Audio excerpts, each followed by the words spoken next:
South Africa's premier circuit racing formula, the Global Touring Car Series, or GTC, hit the Zwartkops Raceway near Pretoria for the second time in the 2019 series in the 5th round in the 8th meeting calendar. At the Extreme Festival Racing at Zwartkops were the day's premier events, the 2 races for GTC honours. Simon Moss in his gorgeous-looking Audi had a 3rd go-to-woe win in the series in Cape Town at the previous clash and was hunting for a half a dozen victories in the year already, while Johan Fourie won race 2 in a daring drive from the front. So the championship was delicately poised at the halfway mark, seeing that there had already been 2 consecutive rounds which had 4 different drivers on the top step of the podium. The weekend also saw 2 championship debutants on the grid, being Niaz Modak in the WH Auctioneers BMW and race director Gary Formato taking on the driving duties in the SMD Exotics Ford Focus. In the GTC 2 Championship battle for supremacy, it was Brad Liebenberg who extended his lead to a breathable 17 points ahead of a resurgent Adrian Wood, with Charles Smallberger in 3rd. Zwartkops is a tight U-shaped circuit, which measures 2.4 kilometers or exactly 1.5 miles in the old language. SA's top touring car racers were about to charge around the raceway 12 times. Times 2 of the course, as there are 2 races of course. Crucially, starting positions for race 1 of 2 across both classes are determined by fastest qualifying lap times, but in the second race, the start is determined in inverse order. Thus, the winner starts right at the back, and the slower teams get their shot at glory from the front of the grid. Volkswagen were leading the manufacturer's title chase and had a good grip on things at the sharp end of the field, but the BMW brigade was looking to halt their progress. Saturday morning's qualifying session dawned cloudless and perfect, but cool, and was a closely fought contest with the top 6 in the championship sprint covered by a mere 0.215 of a second. Moss, for the umpteenth time, won the 1,000 Rand black and yellow recognition for his 4th pole position of the year, which would have pleased his old man Terry no end. In GTC 2, Charles Smallberger showed good pace throughout Friday's practice sessions in his Universal Healthcare VW Golf and followed this up by taking pole on Saturday morning, confirming his status as championship points leader. The managing director of the series and 5-time South African motorsport champion Gary Formato learned his craft in the Big Banger V8s, but he realized that it was more fun to be behind the wheel than behind a desk. Yeah, it's a lot more fun, I've got to say. A lot more to do on the day for us now, but we're enjoying it. I think the whole idea for this race was to give this car a run out. If you remember last year, we had the car in the V8 engine form, so we've gone back to a 2-litre engine, which is now Ford Focus 2-litre engine, ST engine in the car. So it's really a shakedown for us today, just to see how it performs in race conditions, what we need to work on, and then we'll probably have a different driver in the car in Sean Duminy from the rest of the season going in. So we have to give him a nice car in one piece at the end of the day, and the car that's working well. Well, that would be nice, Gary, although let's remember that he is the boss. The wondrous thing about the GTC format is that fans can get up close and personal on the grid before the start, and the fans at Zwartkops did not let the opportunity go a-begging. I don't feel on the wheel there. I don't feel there. Niaz Modak was excited about his step up into the big league, but wanted a little more time in the Beamer. Yeah, I think this is a totally different level, but I haven't tested much in the car, but the first time I'm in the car, I actually loved the car. My dream was always to be here, to drive in GTC, and I got the opportunity from Vic. I just want to say thank you to Vic and his team, VM Innovations. I just want to say thank you to WH Auctioneers and Woodmead Auto. Without them, it wouldn't have been possible that we be here. The nerves apparent from Niaz, but even the spectators felt it. Moss took pole for the Moss Racing Audi All-Power team, just outsprinting Toyota Gazoo Racing South Africa's Michael van Rooyen by a hair's breadth. Row 2, and it was an all-VW Motorsport Jetta lineup with Masters and Rowe. Robert Vonk took his Chemical Logistics WCT Engineering BMW into 5th, just ahead of Johan Fourie in his all-white BMW. Moss's teammate Chop Sapuka slotted into 7th place ahead of race director and now standing driver 44-year-old Formato.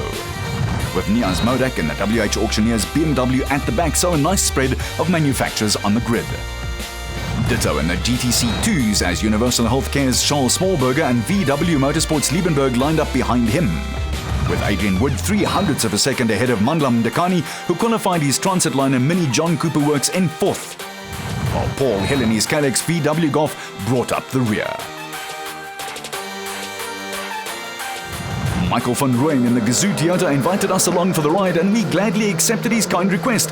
The warm-up lap gives the racers a running start at the line, and that's certainly what they did as the 9th race of the season and the first round of 5 got underway.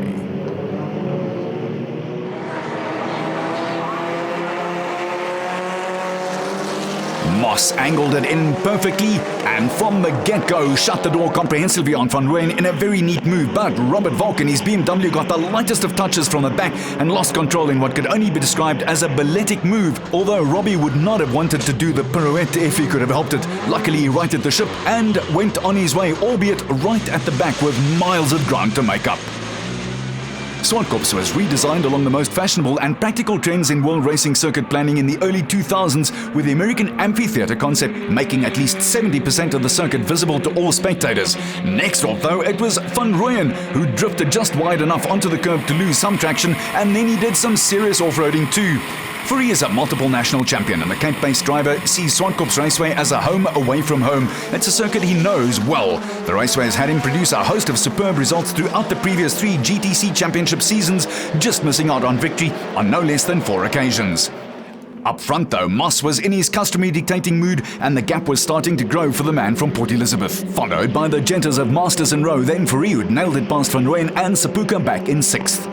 The racing conditions were perfect with not a cloud in the sky, a typical high-felt winter's day with temperatures edging towards the 22-degree mark, and Moss making it hotter with every turn of the wheel. Gauteng is indeed the hub of motorsport in South Africa. Almost 80% of circuit racing licensees make their living and racing in the province. Therefore, the pretty raceway layout is often the testing ground for new thoughts and ideas for the burgeoning racing community in this part of the world.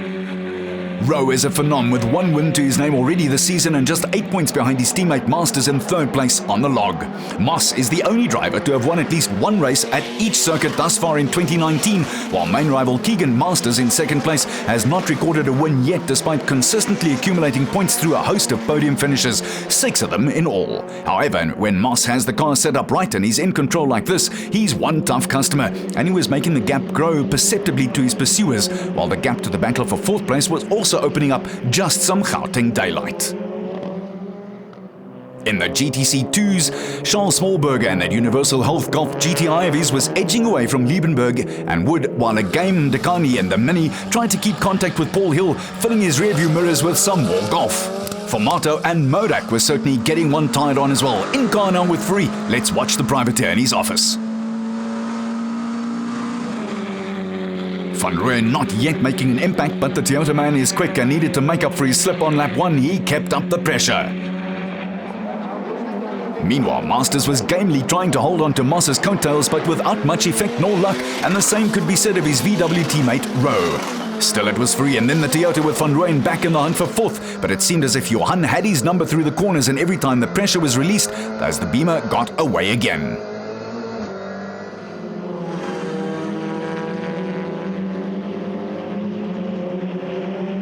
Sepuka and the 2nd Audi had a moment as they went past the pits again, but corrected in time to save a major spill.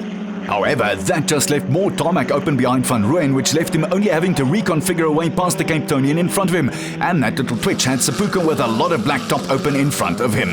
Van Rooyen, who on debut for the Japanese motor manufacturer gave Moss a real run for his money in race 1 of the season in Port Shepstone, has been there or thereabouts all season. Same for Liebenberg and the rest of the GTC 2 brigade. He's just had the drop on them all season, and try as they might when he was in pole, he was almost unstoppable. Championship and race leader Moss looking for all the rice in China as he was on a Sunday afternoon drive with everything completely in control, and our in-car pictures confirms that. Paul Hill was consistently lapping at just over the 70-second mark and was firmly ensconced in 5th in the Kalex Golf. The 32-year-old Robert Volk had been racing since the age of 9, winning no less than 9 single-seater championships in Formula Ford and Formula VW, but this time he was playing catch-up after having to pit.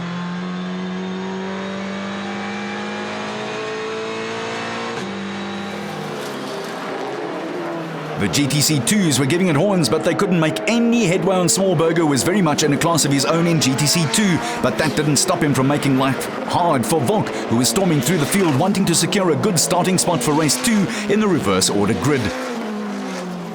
Volk was on the march but had a mountain to climb and get back to his class, while Sepuka was strangely off the pace and not looking like he was going to get on it soon either.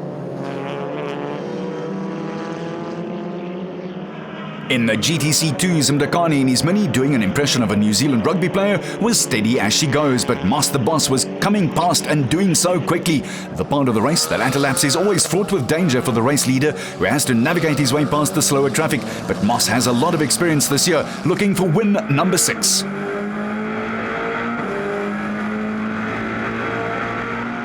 On his last lap and flying along was Moss, Modak meanwhile was steady too and finding his rhythm nicely. Master certainly was too, but just not fast enough to make any inroads in Moss's lead. And then Rowe showed some amazing presence of mind, but that allowed Farid to slip away. A rather scary moment, but that gave Van Rooyen a chance to barrel up the inside and pick up valuable championship hopes and points if he could stay right there. But Rowe would have none of it. Late race shenanigans as always in GTC racing, this time at the 5th meeting of the season at the Zwartkops Raceway west of Pretoria. Moss putting the icing and the cherry on a faultless drive and win number 6. Let's enjoy some of the moments with him in car.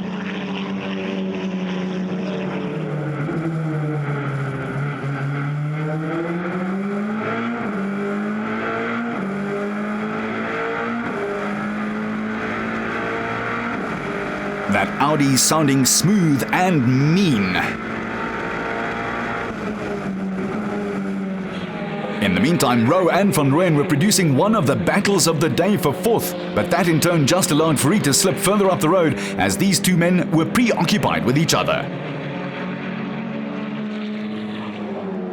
Moss, with the team principal, his dad Terry, himself a multiple champion, watching from the pit wall, streaking towards his half a dozen wins, barring any late race disasters of course, would have been pleased as punch after a stellar start and a dominant performance.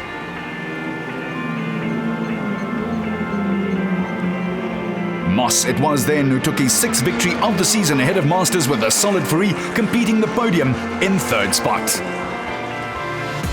So a half a dozen wins for Moss, while Rowe held off Van Rooyen in the closing stages to finish in 4th and 5th places respectively, with Sepuka coming in 6th, quite a way back.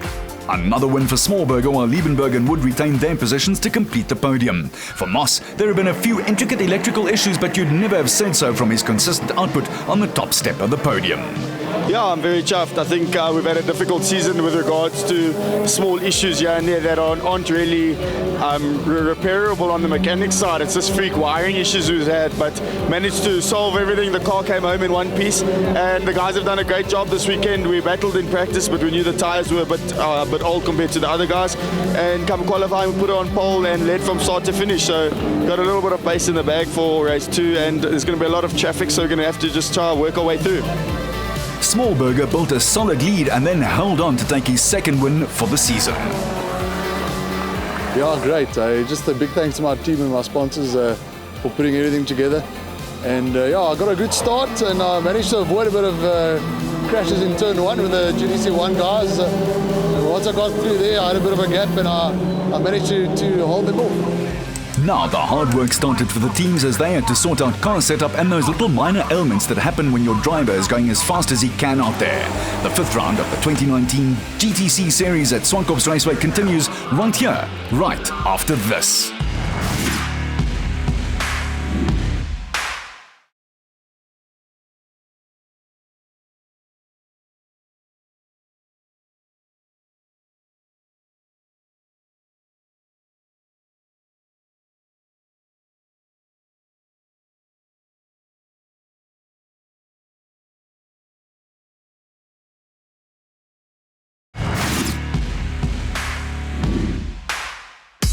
This is the 5th round of the GTC Series 2019 at the Zwartkops Raceway west of Pretoria, and after race 1, everyone took a quick breather except for some aspirant racers, professional shoppers,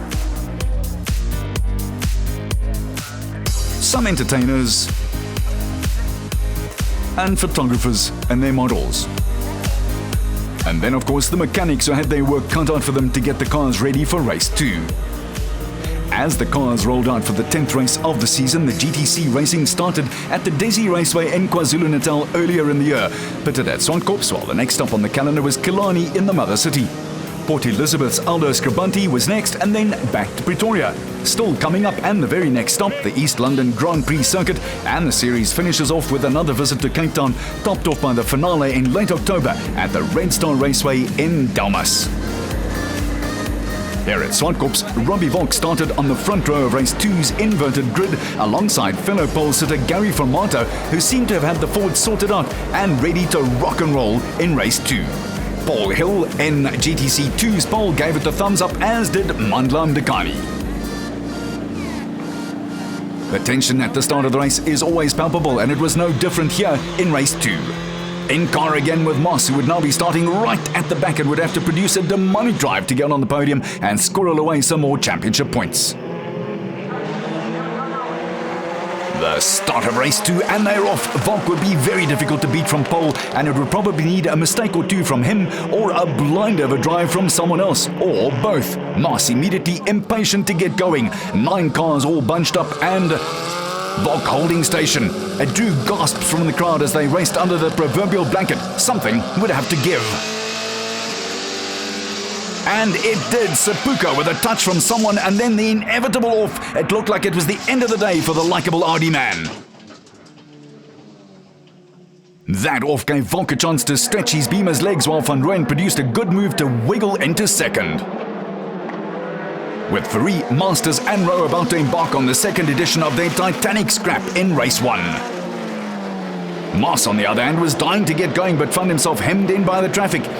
He even tried the off-road route, but that didn't help either. The Audi man was desperate to find that gap he was looking for. But as the pace car came out, Sepuka had dredged himself off the tyres and was resuming his battle to huge cheers from the crowd. Here's another look, the smallest of touches. Chops loses his shape and into the high-filled dust in the tyres. Live action again now, and Moss would probably not have wanted Keegan Masters as his wingman at this stage, but having started right at the back, that's what he got. Make that wing mirror man. It was a super scrap early on lap 2. Just to see how super, let's go on board with Mr. Masters.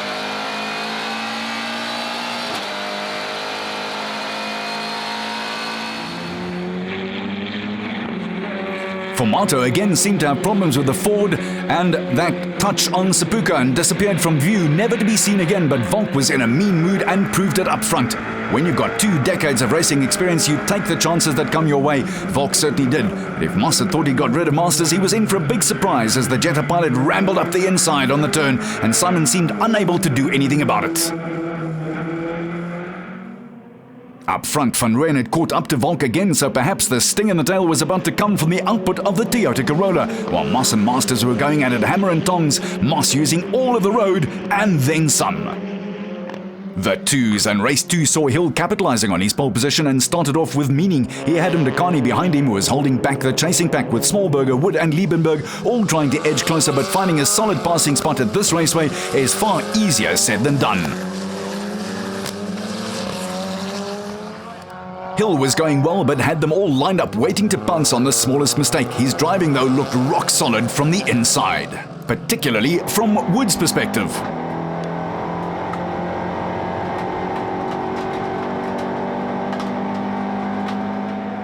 Liebenberg too had to keep a clear head and take the chances when they presented themselves. He and Wood almost swapped paint a few times early on.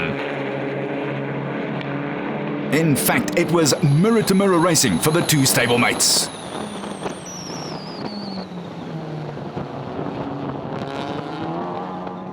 Volk was looking for a maiden victory in 2019 despite some very consistent performances throughout. He just could not lock down a W, yet that looked like it was about to change. Rowe and Fourie have diced each other all season long, and was more of the same in Pretoria as the mid-race maneuvers continued. The BMW pilot loves nothing more than a good scrap, and here he certainly had one.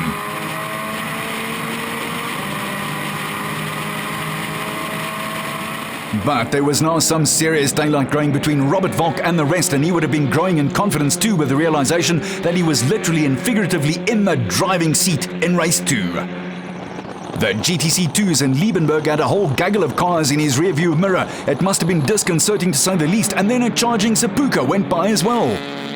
The Audi man was on a mission, and amazingly there was little to no damage to the car, a testament to great safety features.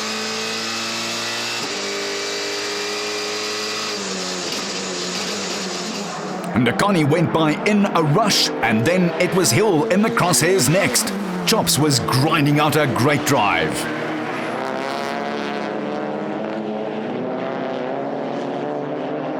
Meanwhile, Fourie was having all his days to try and find a way, but Rowe kept on closing the door on him. You've just got to love it.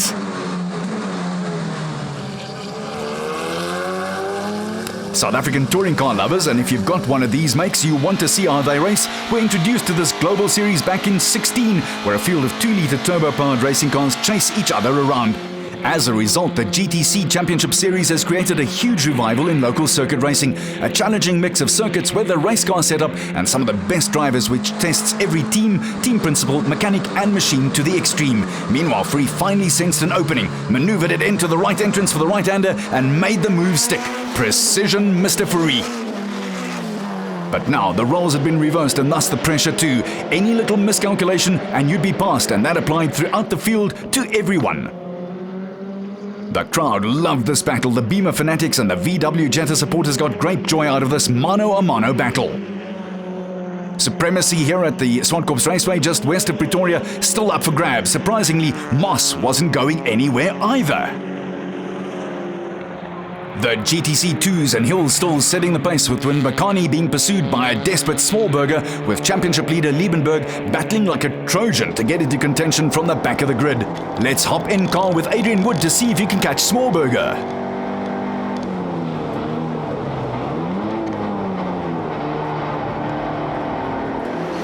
Volk, in his closing laps, clocking times in the low 63s, was now having to come over the back markers. Again, never an easy task around the circuit, which demands full concentration 100% of the time.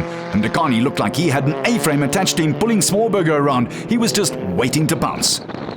Liebenberg was next on the Volk passing list, and no problem. It looked like Robert was using the slower men ahead of him to open up an even bigger gap. Hill too was enjoying the same creature comforts, a rather workable gap. All he had to do was keep up the unrelenting pace. Next up, Volk had the GTC 2 race leader in his sights.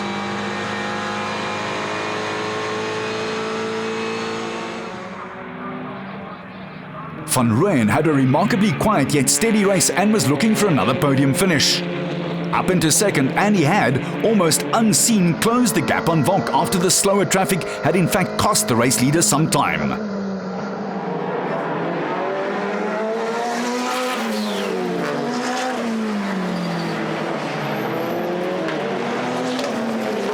Van Rooyen was flying along, and Hill, gentleman-like, swings out of the way. Volk would again now know that he could ill afford any slips.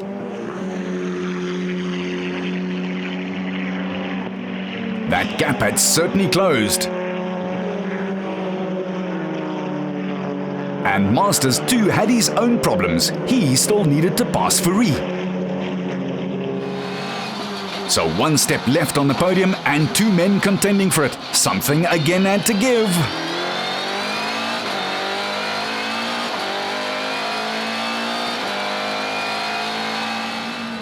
Volk, though, must have got quite a scare, but now he had open road ahead of him again. Fourie, though, could not say the same and would have been driving on tenterhooks, what with Masters all over him like a rash. Safely negotiated, though, and still nicely placed. On the last lap, though, Volk just let it all hang out and he cruised to what was in the end a comfortable victory over Michael van Rooyen, with Fourie holding off a hard-charging Daniel Rowe. Masters had to settle for fifth. Paul Hill made it two maiden winners in 2019. He was ahead of Smallburger and Mandla Ndakani. Smallburger had to make his way through the field from the back but clinched a superb second place. Quite understandably, Volk was smiling from ear to ear. Yeah, certainly a lot better than race one. Race one is unfortunate. I mean, we didn't get through the first corner, but yeah, we were hoping to have decent pace in the race. I think it's a little bit better than expected. So got through Gary, got past him in the first corner, first lap, and yeah, managed to gap Michael. So I think overall our pace was good and something positive to look forward to going to East London. Hill loved his first win ever. To be quite honest, this is my maiden win. In GTC2, it's been a very frustrating time. I think I'm going to hit the bar tonight. And if you have a maiden victory, why not? Still leading at the top and adding another 38 points to his total of 160, now leading by 8 points over Keegan Masters, it's Simon Moss setting the pace. In the GTC2s, Brad Liebenberg in his golf leading by 22 points from Adrian Wood and Charles Smallberger in a distant third. The biggest mover after round 5, Paul Hill, who slots into 5th after being in 7th. So Volk getting the customary champagne shower. And 2 maiden wins on the podium as Paul Hill won for the first time in 2019 as well. Round number 6 returns to the Extreme Festival at the Lightning Quick Straights of the Border Motorsport East London Grand Prix circuit on August the 31st. We'd love to see you there. I'm Arnold Gint saying thanks for watching.